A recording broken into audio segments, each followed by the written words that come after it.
ผู้อยู่ผู้บริเคยในว่าผู้ขอไปเลยนะนี่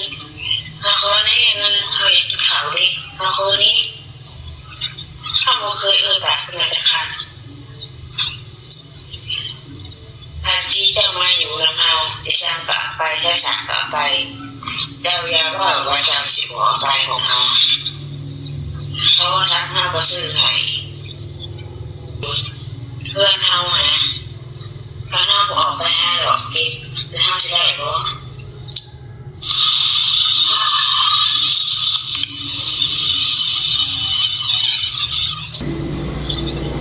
เรื่องกระดิ่งนี้มูมาเดี๋ยวตอนนั้นจะเจอแก่บุกกันอะไรก่อนจะว่าใช้มูเห็นไหม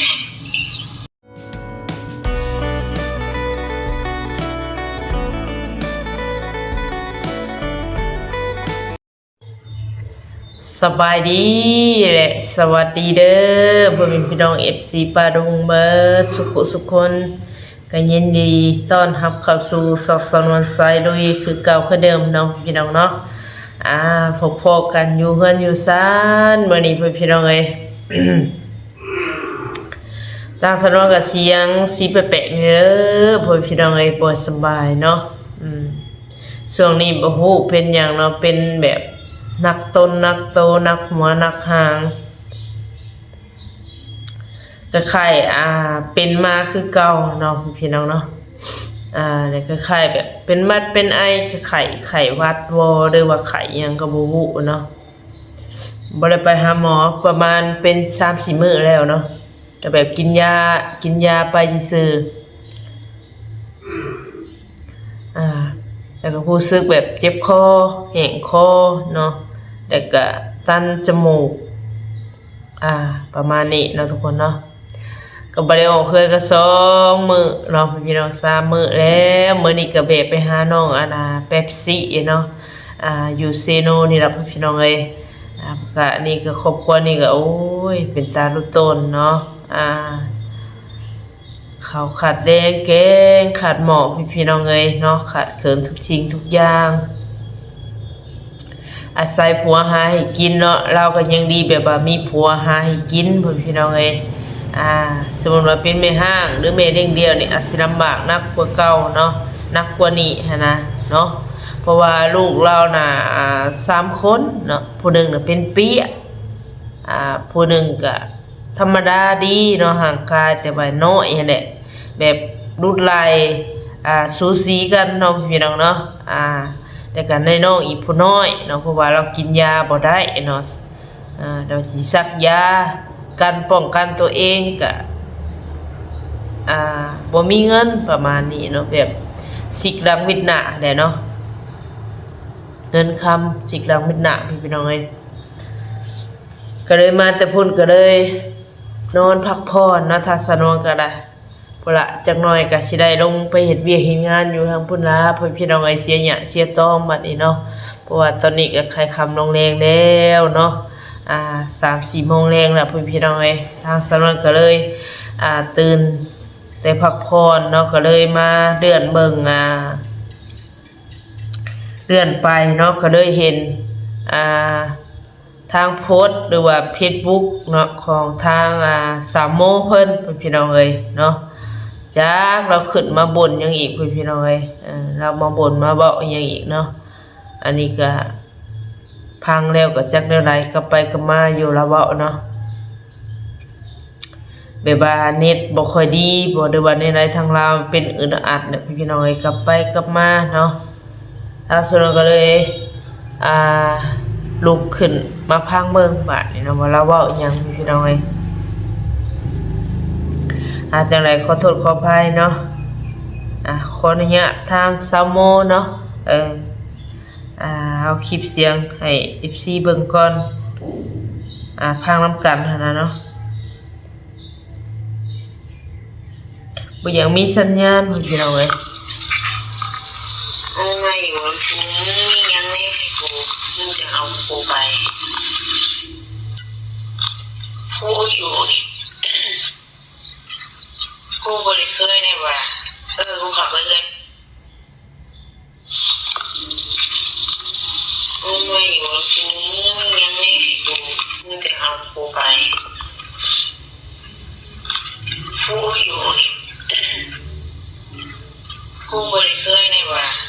กูขับไปเลยมานี่มาเขาเนี่ยเงินเขาอยากกินข้าวดิมาเขานี้ถ้าเราเคยแบบมันจะขาดอาจีจะมาอยู่แล้วเอาดิฉันกลับไปแค่สั่งกลับไปเจ้ายาว่าจะสิหัวไปของเขาเพราะว่าทั้งห้าก็ซื้อไห้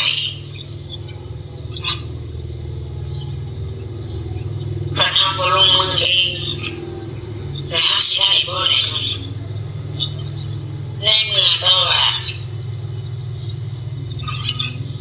เขาเคยอยู่เพื่อนเขานะเพราะเขาบอกไปห้าดอกกินแล้วเขาจะได้บ่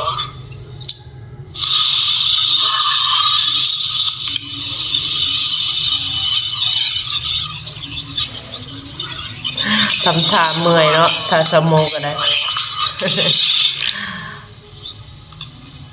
ที่ผ่านมาพออยู่เพื่อนเขาก็ไม่รู้ว่าเป็นยังไง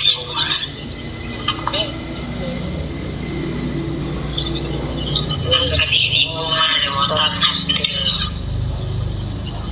แยกกันได้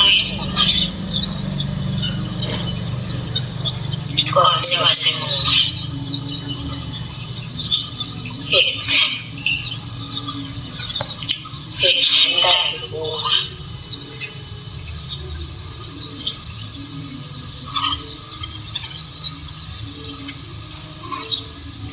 ปัดกูว่าเรื่องที่กับปล่อยงานกินเม็ดอยู่บ่ไม่เขากินได้ไม่ยังไม่กูจะเอากูไปกูอยู่กูบริเคยเนี่ยว่าน้องพี่น้องเนาะก็สิประมาณนี้แหละพี่น้องเอ้ยก็คือสิบ่ได้ยินเสียงปานใดเนาะเพราะว่ามันมีเสียงรบกวนแน่เนาะพี่น้องเอ้ยจักแล้วว่าไฟเนาะถ้าสมองโอ้ยพี่น้องเอ้ยจักแล้วว่าไฟแบบว่าคล้ายๆแบบเขาอยากให้เราน่ะไปหั่นแหละเนาะเข้าบ้านหรือเข้าหยังจักอย่างถ้าว่าถ้าสมองเข้ามาแล้วบ่ต้องรับเราประมาณนี้เนาะเราอาจสิเครียดบ่แนวใดเนาะเราจึงออกมานั่งเว้าพี่น้องเอ้ยเว้าเรื่องทางสมองกะเนาะทางสมองกะจักสิว่าแนวใดพี่น้องเอ้ยเนาะคือทางสนุนเราแหละพี่น้องเอ้ยกับภาษาเราเนาะนิสัยเราถ้าไปถือชาเราก็คือเว้าอะไรพี่น้องเอ้ยมันก็จักสิว่าแนวใดหั่นน่ะเนาะแต่ว่าคือถ้าสนวนนี่ก็คือสิบ่ได้เข้าไปแล้วพี่น้องเอ้ยคือตามเว้าหั่นล่ะสิไปยุ่งไปเกี่ยวกับเราแล้วเนาะแต่มื้อนั้นเนาะถ้าสนวนก็ไปอ่านคอมเมนต์เนาะหมายถึงคอมเมนต์นึงเนาะพี่น้องเพิ่นก็ว่าเป็นนำตัวเองไปซอยเขาว่าซั่นเนาะเป็นนำตัวเองหั่นแหละไปซอยเขาอันนี้ก็แม่เนาะแม่ความเพิ่นว่าเป็นน้ำเฮาเองที่ไปซอยเขาเนาะถ้าเฮาปฏิเสธทางผู้หลักผู้ใหญ่ไปถือว่าก็จบเนาะอันนี้เพิ่นเว้าถึกเนาะพี่น้องเนาะถ้าสนวนก็บ่ได้เครียดได้คมเนาะหมายถึงเพิ่นว่าล่ะเพิ่นก็ว่าเป็นน้ำเฮาเองนั่นแหละไปซอยเขาถ้าเฮาเองบ่ไปซอยเขาก็คือสิบ่ได้คือว่าแหละแต่มันผ่านไปแล้วก็ผ่านไปเนาะพี่น้องเนาะถือว่าเฮาก็ซอยลูกของเราเนาะช่วยเหลือเราแล้วก็ปล่อยเราไปตามภาษาของเราหั่นล่ะเนาะก็เลยบ่ได้คิดหยังเนาะถ้าสนวนก็บ่ได้คิดหยังหลายทางแม่เพิ่นก็แซดเข้ามาเป็นกำลังใจเนาะให้ทางสนวนก็ขอบคุณขอบใจทางแม่เด้อเนาะที่เข้ามาเ เป็นกำลังใจให้ทางลูกเนาะเดี๋ยวก็ดีใจหลายพี่น้องเอ้ยเนาะเพิ่นก็ถามว่าญาติสนวนเครียดเรื่องซาโมเนาะบ่เนาะถ้าสนวนบ่เครียดบ่คมเนาะแล้วก็ที่อ้อมเฮาเว้าเลยคืออยากให้หลายคู่หลายคนเนาะแล้วก็ผู้เรื่องราวเนาะพี่น้องเนาะผู้ที่ว่านิสัยใจคอลาวเนาะเป็นแบบนี้เนาะเพราะว่าลาวกล้าแสดงแล้วก็กล้าเว้าเนาะเฮาก็กล้าออกคลิปเนาะแล้วก็ให้สังคมหรือว่าหลายคนเห็นเนาะพี่น้องเนาะเรากล้าแสดงเนาะยอมรับประทาสมอเรากล้าเว้าแล้วก็กล้าแสดงแต่ว่าในคลิปนี่หลายคนก็อาจสิว่าโอ้ยซาโมคือบ่กล้าเว้าซาโมคือบ่กล้าว่าเนาะบัดหลังคลิปก็คือซาโมเว้าเป็นว่านี่นั่นเนาะพี่น้องแล้วก็เว้ากับคลิปคนอื่นเนาะคลิปคนอื่นเนี่ยเราสิเว้าเก่งเนาะสำหรับคลิปทางสนวนนี่ถามเราแหละดาวเทพบ่ตอบเนาะพี่น้องเนาะก็ออกไปเนาะสงสารทุกมื้อนี้เนาะก็คือทางน้องน้ำมนต์เนาะที่ว่าผู้ใหญ่เพิ่นยังบ่ปาบ่ถิ้มเนาะพี่น้องเอ้ยส่วนทางแม่เนาะหรือว่าทางซาโมนี่เพิ่นก็บ่ได้ค่อยแนะนำหรือว่าให้ช่วยแล้วเนาะพี่น้องเนาะซุมื้อนี้ที่เพิ่นช่วยนี่คือน้องน้ำมนต์เนาะทางแม่คนนี้เนาะคือเพิ่นเอาใจใส่ได้พี่น้องเอ้ยแบบว่ารู้แลแล้วก็ถามไทยเนาะแล้วก็แบบยอมรับเนาะเราก็เป็นคนดีเอาใจใส่พี่น้องเอ้ยแบบสำลูกสำหลานเนาะบ่ป้าบ่ทิ่มแม่เราใจดีเนาะใจดีสาวนวลยอมรับเนาะเราก็แบบว่ายังดูแลน้องน้ำมนต์เท่าใหญ่พุ่นล่ะพี่น้องเอ้ยถ้าเป็นไปได้เนาะถ้าว่าบุญมีวาสนาทรงคือว่าแหละเนาะเฮาก็อันนี้ก็บ่ได้บ่นอนเนาะพี่น้องเนาะเฮาเว้าไปแล้วมันก็สิได้หลังใจเฮาตั้งใจสิเฮ็ดสิทำบ่อันนี้ก็ยังบ่ฮู้เนาะก็หลายคนก็รอลุ้นแล้วก็รอติดตามไปเรื่อยๆพี่น้องเอ้ยทางสนวนก็สงสารอยู่เนาะสงสารเพราะว่าเฮาก็เคยแบบเคยสู้น้องน้ำมนต์นั่นแหละแม้แต่ว่าเฮาก็บ่ได้สร้างเรือนสร้างศาลให้ทางซาโมหรอกเนาะแต่ว่าเป็นของช่วยเหลือนิดๆหน่อยๆเป็นของอยู่ของกินของใช้ของซอยหลายสิ่งหลายอย่างพอสมควรอยู่เนาะที่ว่าทางสนวนก็ช่วยเหลือทางซาโมพี่น้องเอ้ยก็ขอบคุณขอบคุณเนาะไปทาง FC เนาะเบิดสุขคนนั่นแหละที่เข้ามาติดตามและก็รับชมเข้ามาเป็นกำลังแรงใจเนาะให้ทางสาวนวลสม่ำเสมอเบิ่งคลิปทางสาวนวลแล้วก็อย่าขำโฆษณาเด้อพ่อพี่น้องเอ้ยก็ทางสาวนวลก็ขออวยพรอวยไสให้พ่อแม่พี่น้อง FC เบิดสุคนที่เข้ามาติดตามนะครับชมเนาะขอให้รวยๆเฮงๆปังๆเด้อเหตุงานเหตุการณ์หยังก็ในปีใหม่สิมาฮอดนี้เนาะก็ขอให้มีแต่สิ่งดีๆเข้ามานอนรับก็ขอให้ได้เงินหมื่นนอนตื่นก็ขอให้ได้เงินแสนเด้อขอให้มีแต่สิ่งดีๆเข้ามารวยๆเฮงๆปังๆเนาะสิ่งแนวบ่ดีเนาะเจ็บไข้โรคภัยไข้เจ็บเนาะก็ขอให้ไปในปีเก่าเนาะปีใหม่มาฮอดแล้วก็ขอให้มีแต่สิ่งดีๆเข้ามาในครอบครัวของท่านจงมีแต่ความสุขกายสบายใจความเจริญก้าวหน้าเด้อเนาะเบิดสุขคนสาธุพี่น้องเอ้ยอวยพรอวยไสให้ทั้งทุกคนเนาะที่เข้ามาติดตามนะครับชม